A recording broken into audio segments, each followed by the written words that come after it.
Qui peut graver la montagne du Seigneur? Qui peut se tenir dans le lieu saint? C'est l'homme qui a les mains nettes et le cœur pur, et qui ne livre pas son âme aux idoles. Ouvrez-vous toute grande porte éternelle, et le Seigneur, le roi de gloire, fera son entrée. Seigneur, je ne sais que te demander. Tu es seul à savoir ce qui m'est nécessaire. Tu m'aimes davantage que je ne puis m'aimer moi-même. Accorde-moi, à moi ton serviteur, de voir ce que je suis incapable de demander par moi-même. Je n'ose demander ni la croix, ni la consolation. Je me tiens seulement devant toi. Mon cœur t'est ouvert. Tu vois les besoins que j'ignore. Tu vois et agis selon ta miséricorde. Frappe-moi et guéris-moi. Terrasse-moi et relève-moi. Je révère ta volonté et je me tais devant toi, devant ta volonté sainte, devant tes décisions impénétrables. Je me donne à toi entièrement. Il n'y a en moi ni volonté ni désir, si ce n'est le désir d'accomplir ta volonté. Enseigne-moi à prier. Prie toi-même au-dedans de moi.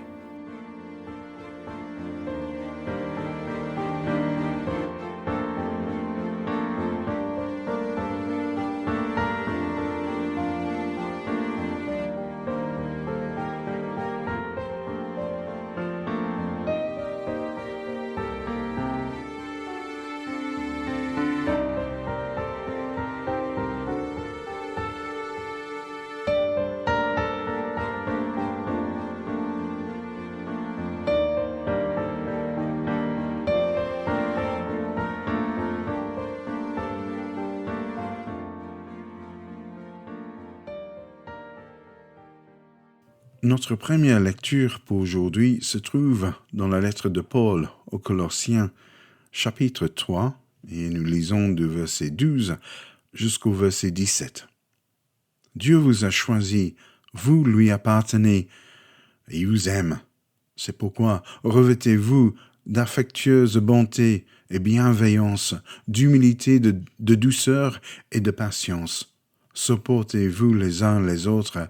Et si l'un de vous a une raison de se plaindre d'un autre, pardonnez-vous réciproquement, tout comme le Seigneur vous a pardonné. Et par-dessous tout, ayez de l'amour, ce lien qui vous permettra d'être parfaitement unis. Que la paix du Christ règne dans vos cœurs.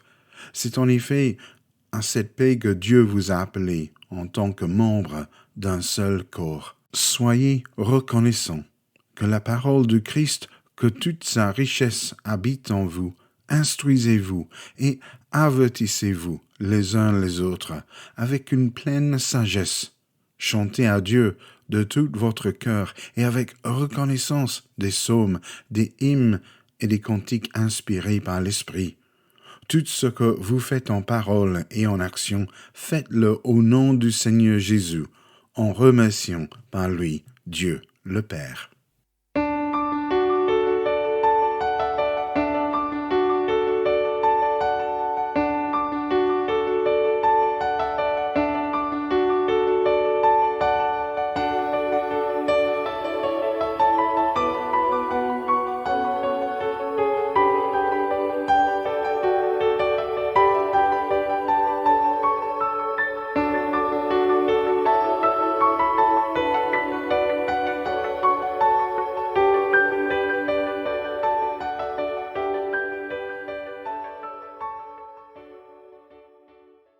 Et notre dernière lecture pour aujourd'hui, tirée de l'évangile de Jean, chapitre 4, en fait, ceci fait partie du discours de Jésus avec la femme samaritaine au puits de Jacob.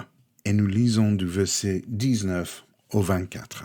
« Seigneur, lui dit la femme, je vois que tu es un prophète. Nos ancêtres samaritains ont adoré Dieu sous cette montagne. Mais vous, les Juifs, vous dites que l'endroit où l'on doit adorer Dieu est à Jérusalem.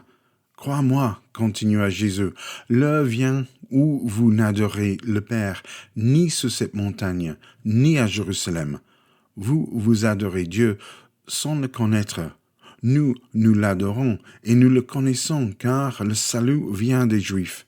Mais l'heure vient, et elle est même déjà là, où les vrais adorateurs adoreront le Père par l'Esprit qui conduit à la vérité, car ce sont de tels adorateurs que le Père recherche. Dieu est esprit, et il faut que ceux qui l'adorent le fassent par l'Esprit qui conduit à la vérité.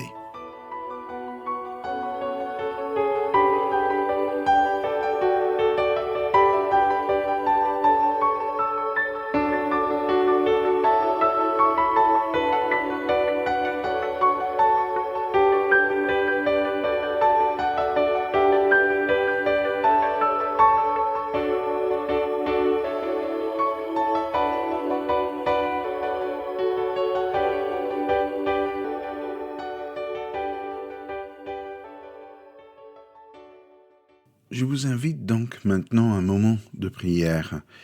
Souvenez-vous de tous ceux qui sont dans la difficulté pour l'instant. Remettons-les entre les mains de Dieu pendant ces moments de prière et aussi la situation en Israël pour l'instant et pour la paix. Seigneur ressuscité, tu sièges à la droite du Père. Nous te prions pour ton Église universelle. Sanctifie-la pour le jour où tu viendras dans ta gloire. Nous te prions pour tous les ministres de ton Église, qu'en distribuant à leurs frères le pain de vie, qu'ils soient eux aussi nourris et fortifiés. Nous te prions pour tout le peuple chrétien qui marche d'une manière digne de sa vocation, dans la vérité et dans l'amour. Nous prions également pour ceux qui nous gouvernent, et qu'ils exercent leur pouvoir dans la crainte de ton nom, pour le bien de tous.